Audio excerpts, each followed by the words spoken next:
ਗਿਆਨ ਖੰਡ।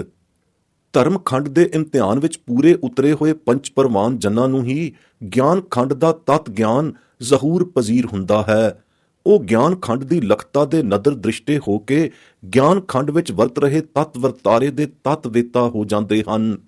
ਉਹਨਾਂ ਦਾ ਤਤ ਜ਼ਹੂਰ ਵਿੱਚ ਆਏ ਗਿਆਨ ਖੰਡ ਦਾ ਬਿਰਤਾਂਤ ਹੀ ਤਤ ਨਿਯਮੀ ਨਿਰਣੇ ਵਾਲਾ ਬਿਰਤਾਂਤ ਹੈ। ਧਰਮ ਖੰਡ ਦੀ ਗਮਤਾ ਵਾਲਾ ਗਮਿਆ ਆਤਮ ਧਰਮ ਜੀਵਨ ਹੀ ਗਿਆਨ ਖੰਡ ਦੇ ਬੁੱਝਣ ਲੱਖਣ ਰਿਅਲਾਈਜ਼ ਕਰਨ ਦਾ ਪੌੜਾ ਹੈ। ਤਾਂ ਹੀ ਤੇ ਅਗਲੀ ਪੌੜੀ ਦੇ ਆਰੰਭ ਵਿੱਚ ਹੀ ਇਉਂ ਉਚਾਰਨ ਹੋਇਆ, ਧਰਮ ਖੰਡ ਕਾ ਇਹੋ ਧਰਮ, ਗਿਆਨ ਖੰਡ ਕਾ ਆਖੋ ਕਰਮ। ਧਰਮ ਖੰਡ ਦੀ ਪੌੜੀ ਚੜ੍ਹ ਕੇ ਪ੍ਰਾਪਤ ਹੋਏ ਅਗਲੀ ਪੌੜੀ ਗਿਆਨ ਖੰਡ ਦੇ ਤਤ ਨਿਰਣੇ ਨੂੰ ਇਸ ਅਗਲੀ 35ਵੀਂ ਪੌੜੀ ਵਿਖੇ ਇਸ ਪ੍ਰਕਾਰ ਨਿਰਣਾਇਆ ਹੈ, ਯਥਾ ਕਿਤੇ ਪਵਨ ਪਾਣੀ ਵੈ ਸੰਤਰ, ਕਿਤੇ ਕਾਨ ਮਹੇਸ਼, ਕਿਤੇ ਬ੍ਰਹਮੇ ਘਾੜਤ ਘੜੀਆਂ, ਰੂਪ ਰੰਗ ਕੇ ਵੇਸ, ਕਿਤੀਆਂ ਕਰਮ ਭੂਮੀ ਮੇਰ ਕੀਤੇ, ਕਿਤੇ ਧੂਪ ਦੇਸ਼, ਕਿਤੇ ਇੰਦ ਚੰਦ ਸੂਰ ਕੀਤੇ, ਕਿਤੇ ਮੰਡਲ ਦੇਸ, ਕਿਤੇ ਸਿੱਧ ਬੁੱਧ ਨਾਥ ਕੀਤੇ, ਕਿਤੇ ਦੇਵੀ ਵੇਸ, ਕਿਤੇ ਦੇਵ ਦਾਨਵ ਮੁਨ ਕੀਤੇ, ਕਿਤੇ ਰਤਨ ਸਮੁੰਦ, ਕਿਤਿਆਂ ਖਾਣੀ ਕਿਤਿਆਂ ਬਾਣੀ, ਕਿਤੇ ਪਾਤ ਨਰਿੰਦ, ਕਿਤਿਆਂ ਸੁਰਤੀ ਸੇਵਕ ਕੀਤੇ, ਨਾਨਕ ਅੰਤ ਨਾ ਅੰਤ। ਗਿਆਨ ਖੰਡ ਦਾ ਉੱਪਰ ਦੱਸਿਆ ਅਹਿਵਾਲ ਨਿਰਾ ਕਿਆਸੀ ਜਾਂ ਅਨੁਭਵ ਅਨੁਮਾਨੀ ਅਵਸਥਾ ਲਖਾਇਕ ਤੋਤਕੜਾ ਹੀ ਨਹੀਂ, ਇਹ ਗੁਰਮੁਖ ਖੁਦਾਈ ਬੰਦਿਆਂ ਦਾ ਮਲੂਮ ਕੀਤਾ ਹੋਇਆ ਸੱਚਾ ਅਹਿਵਾਲ ਗਿਆਨ ਖੰਡ ਦਾ ਤਤ ਇਜ਼ਹਾਰੀ ਨਿਰਣਾ ਹੈ। ਨਦਰ ਦ੍ਰਿਸ਼ਟ ਦੀ ਦਿਬਤਾ ਤੇ ਮਰਮੀਆਂ ਨੂੰ ਹੀ ਗਿਆਨ ਖੰਡ ਦਾ ਆਲਮੋਲ ਗੈਬੀ ਇੰਕਸ਼ਾਫ ਜ਼ਹੂਰ ਪਜ਼ੀਰ ਹੁੰਦਾ ਹੈ ਕਿ ਗਿਆਨ ਖੰਡ ਵਿੱਚ ਪੁੱਗ ਖਲੋ ਕੇ ਖੇਲਣ ਵਾਲਿਆਂ ਨੂੰ ਕੀ ਕੀ ਚਮਤਕਾਰ ਪ੍ਰਗਟ ਹੁੰਦੇ ਹਨ। ਗੁਪਤੋਂ ਪ੍ਰਗਟ ਹੋਏ ਗਿਆਨ ਖੰਡ ਦੀ ਦਿਬਦੀਦ ਜੋ ਨਜ਼ਾਰਾ ਸਾਂਗੋ ਪਾਂਗ ਦੇਖਦੀ ਹੈ, ਉਹ ਜੋਤ ਪ੍ਰਚੰਡੀ ਗਿਆਨ ਦਾ ਪ੍ਰਗਟ ਪਹਾਰਾ ਹੈ। ਕੋਈ ਫਰਜ਼ੀ ਕਿਆਸ ਕੁਫਰਾਰਾ ਕੁਫਰ ਸ਼ਰਾਰਾ ਨਹੀਂ।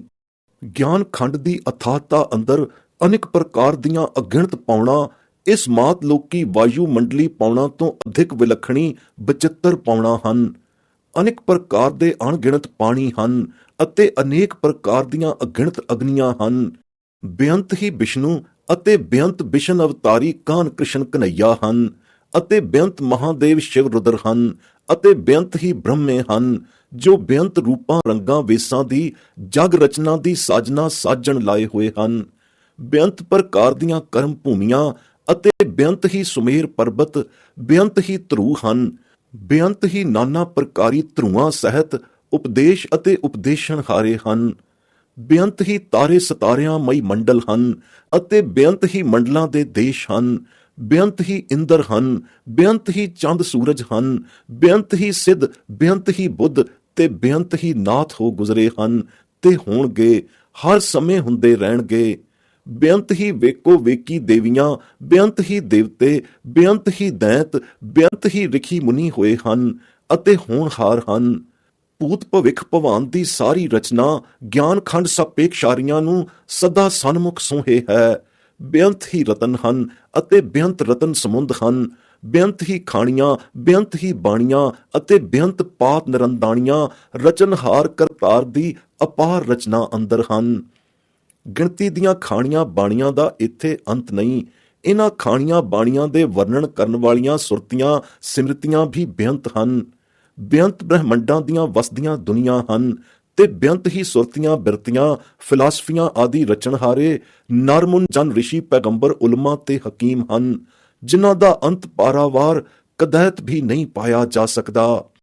ਇਹ ਉੱਪਰ ਵਰਨੀ ਬੇਅੰਤਤਾ ਵਾਸਤਵ ਵਿੱਚ ਪ੍ਰਤੱਖ ਪੇਖੀ ਹੋਈ ਗਿਆਨ ਖੰਡ ਦੀ ਪ੍ਰਚੰਡਤਾ ਵਿੱਚ ਪ੍ਰਚੰਡ ਹੋਈ ਵੀ ਜੋਤ ਆਸ਼ਕਾਰੀ ਸਾਖਸ਼ਾਤ ਦੇਖੀ ਹੋਈ ਵਾਰਤਾ ਹੈ, ਅਨੁਮਾਨਕ ਅਵਸਥਾ ਨਹੀਂ। ਤੇ ਸਤਿਗੁਰੂ ਦੇ ਅਥਾਹ ਸਰਬੱਗਤਾ ਵਾਲੇ ਅਹਨਸੀ ਧਿਆਨਕਾਰ ਹੋਏ ਤਤ ਜੋਤ ਵਿਗਾਸੀ ਤਜਰਬੇ ਵਿੱਚ ਆਇਆ ਹੋਇਆ ਅਮਲੀ ਸ਼ਗੂਫਾ ਹੈ। ਜਿਨ੍ਹਾਂ ਨੂੰ ਸਮਰੱਥ ਸਤਿਗੁਰੂ ਇਸ ਗਿਆਨ ਖੰਡ ਦਾ ਤਤ ਜੋਤ ਪ੍ਰਚੰਡੀਆ ਗਿਆਨ ਝਲਕਾਰਾ ਬਖਸ਼ੇ, ਉਹਨਾਂ ਨੂੰ ਇਸ ਅਤ ਜੋਤ ਤਤ ਲਤੀਫੀ ਗਿਆਨ ਅਮੀਕਤਾ ਉੱਤੇ ਅਮੰਨਾ ਆਇਆ ਹੈ। ਸੱਚਮੁੱਚ ਗਿਆਨ ਖੰਡ ਵਿਖੇ ਸਰਬ ਵਿਆਪਕ ਜੋਤ ਦਾ ਪ੍ਰਚੰਡ ਗਿਆਨ ਹੋਇਆ ਵਿਆ ਹੁੰਦਾ ਹੈ ਅਤੇ ਇਸ ਜੋਤ ਪ੍ਰਚੰਡ ਉਜਿਆਰੇ ਦੀ ਅਤ ਤੇਜਮਈ ਪ੍ਰਚੰਡਤ ਰੋਸ਼ਨੀ ਤਲੇ ਸਾਰੇ ਖੰਡਾਂ ਬ੍ਰਹਮੰਡਾਂ ਦਾ ਸਾਖਸ਼ਾਤ ਨਜ਼ਾਰਾ ਨਜ਼ਰ ਆਉਂਦਾ ਹੈ। ਕੋਈ ਗੁੱਝੀ ਛੰਨੀ ਬਾਤ ਨਹੀਂ ਰਹਿੰਦੀ ਜੋ ਗਿਆਨ ਪ੍ਰਚੰਡੀ ਤਤ ਜੋਤ ਗਿਆਨੀਆਂ ਦੀ ਗਿਆਤ ਤੋਂ ਬਾਹਰ ਹੋਵੇ।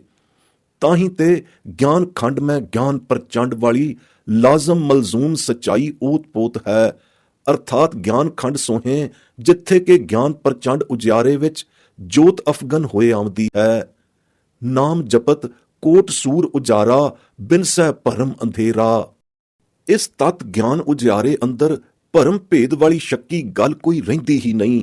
ਜੋਤ ਪ੍ਰਚੰਡ ਉਜਿਆਰੇ ਵਾਲਾ ਦਿਬ ਤਤ ਜੋਤ ਲਤੀਫੀ ਸਰਬ ਵਿਆਪਕ ਸਫੀਅਰ ਤਬਕਾ ਜੋ ਹੈ, ਉਸ ਸਰਬ ਖੰਡ ਬ੍ਰਹਿਮੰਡਾਂ ਦੇ ਉੱਤੋਂ ਦੀ ਛਾਇਆ ਹੋਇਆ ਪਰਿਪੂਰਨ ਅਗਾਧ ਮੰਡਲੀ ਵਿਲੱਖਣ ਖੰਡ ਹੈ, ਜੋ ਸਾਰੀ ਹੀ ਰਚਨਾ ਵਿਖੇ ਸਭ ਦ੍ਰਿਸ਼ਟਮਾਨ ਖੰਡਾਂ ਬ੍ਰਹਿਮੰਡਾਂ ਦੇ ਉੱਤੇ ਦੀ ਛਾਇਆ ਹੋਇਆ ਹੈ। ਪਰੰਤੂ ਪੰਜ ਭੂਤ ਕੀ ਦ੍ਰਿਸ਼ਟੀ ਨੂੰ ਇਹ ਅਤ ਸੂਖਮ ਮੰਡਲ ਗਿਆਨ ਮੰਡਲ ਦਿਸਦਾ ਨਹੀਂ, ਗਿਆਨ ਪ੍ਰਚੰਡ ਹੋਏ ਹੋਏ ਤੇ ਦਿਸਦਾ ਹੈ, ਅਤੇ ਦਿਸਣ ਸਾਰ ਹੀ ਇਹ ਗਿਆਨ ਖੰਡ ਜੋਤ ਪ੍ਰਚੰਡਿਆ ਲਾ ਮੁਹੀਤ ਖੰਡ ਜਗਮਗਾਉਂਦਾ ਹੈ। ਫਿਰ ਤਾਂ ਇਸ ਗਿਆਨ ਪ੍ਰਚੰਡੀ ਗਿਆਨ ਖੰਡ ਦੇ ਉਗਾੜ ਹੋਣ ਪਰ ਇਹ ਸਾਰੇ ਦ੍ਰਿਸ਼ਟਮਾਨ ਖੰਡ ਮੰਡਲ ਬ੍ਰਹਿਮੰਡ ਵੀ ਜੋਤ ਜਲਵੰਨੇ ਹੋ ਜਾਂਦੇ ਹਨ। ਜਿਸ ਪ੍ਰਕਾਰ ਸਰੀਰ ਦੇਹੀ ਵਿੱਚੋਂ ਜੀਵਾਤਮਾ ਦੇ ਜੁਦਾ ਹੋ ਜਾਣ ਪਰ ਜੀਵਾਤਮਾ ਅਜਿਹੇ ਰੂਹਾਨੀ ਰੀਜਨ ਵਿੱਚ ਜਾ ਪ੍ਰਵੇਸ਼ ਕਰਦਾ ਹੈ ਜਿਸ ਦੀ ਮਾਹੀਅਤ ਉਹ ਸਰੀਰ ਪਰਵਾਜ਼ ਕੀਤੀ ਆਤਮਾ ਹੀ ਜਾਣਦੀ ਹੈ। ਸਥੂਲ ਦ੍ਰਿਸ਼ਟੀ ਵਾਲਿਆਂ ਨੂੰ ਤਾਂ ਨਾ ਉਹ ਆਤਮਾ ਸਰੀਰ ਵਿੱਚੋਂ ਪਰਵਾਜ਼ ਹੋਈ ਦਿਸਦੀ ਹੈ, ਨਾ ਹੀ ਉਹ ਆਤਮ ਮੰਡਲ ਦਿਸਦਾ ਹੈ ਜਿਸ ਵਿੱਚ ਕਿ ਉਹ ਰੂਹ ਪ੍ਰਵੇਸ਼ ਕਰ ਗਈ ਹੁੰਦੀ ਹੈ। ਕੇਵਲ ਉਹ ਪਰਲੋਕਗਾਮੀ ਰੂਹ ਹੀ ਉਸ ਸਫੀਅਰ ਮੰਡਲ ਦੀ ਗਹਿਣਗਤ ਨੂੰ ਜਾਣ ਸਕਦੀ ਹੈ। ਤਿਸੇ ਪ੍ਰਕਾਰ ਗਿਆਨ ਖੰਡ ਮੈਂ ਗਿਆਨ ਪ੍ਰਚੰਡ ਵਾਲੇ ਅਪਾਰ ਦਿਬ ਜੋਤ ਜਗਮਗੀ ਨਜ਼ਾਰੇ ਨੂੰ ਦਿਬ ਜੋਤ ਪ੍ਰਚੰਡੀਏ ਗਿਆਨ ਖੰਡ ਪਰਵੇਸ਼ੀਏ ਪ੍ਰਚੰਡ ਗਿਆਨੀ ਗੁਰਮੁਖ ਤਤ ਗਿਆਨੀ ਹੀ ਲੱਖ ਚੱਖ ਮਾਣ ਸਕਦੇ ਹਨ।